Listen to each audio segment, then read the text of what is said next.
chocolate cupcakes, honestly, they are the best. I know, soft, moist, and super rich, and with that little surprise inside our chocolate ganache, or sometimes it's Nutella filling. And honestly, I love cupcakes.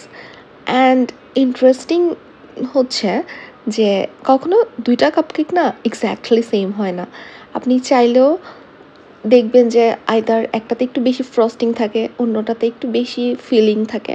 And same piping করলেও আপনি দেখবেন যে কিছু কাপকেকে আপনার piping একটু বেশি, অন্যটাতে একটু কম, কিছুতে ড্রিজল একটু বেশি হয়, কিছুতে কম।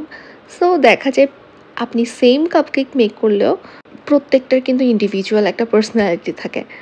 অ্যান্ড কাপকেক ডেকোরেট করা হচ্ছে খুবই ফান। আপনি যতই কেক ডেকোরেট করেন, আমি আপনাকে অ্যাসিওর করতে পারি কাপকেক ডেকোরেট করতে আপনার কাছে কখনোই মনোটোনাস ফিল হবে না। এটা খুবই ইন্টারেস্টিং অ্যান্ড আমার জন্য অলওয়েজ এটা থেরাপির মতো কাজ করে। আমাদের আজকের অর্ডারে আমরা 24 পিসেস কাপকেকস রেডি করেছি অ্যান্ড সবগুলোই সেম ফ্লেভারে ছিল, হুইচ ওয়াজ চকলেট, আমাদের মোস্ট সেলিং। অ্যান্ড প্রত্যেকটাতেই ছিল গানাশ ফিল্ড অ্যান্ড আমরা ফ্রস্টিংয়ে হুইপড ক্রিম ফ্রস্টিং রেখেছিলাম।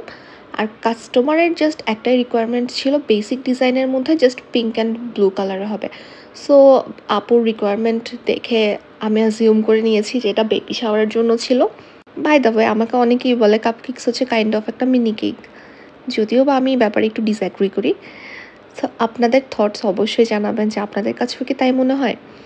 তো এই তো আমার কাপকেকসের ডেকোরেশন অলমোস্ট ডান। অ্যান্ড আমি আমার নেক্সট ভিডিওতে শেয়ার করবো আমি আমার কাপকেকসগুলো কীভাবে ডেলিভার করি। আজকের জন্য ভিডিও এতটুকুই। আল্লাহ হাফেজ, সবাই ভালো থাকবেন।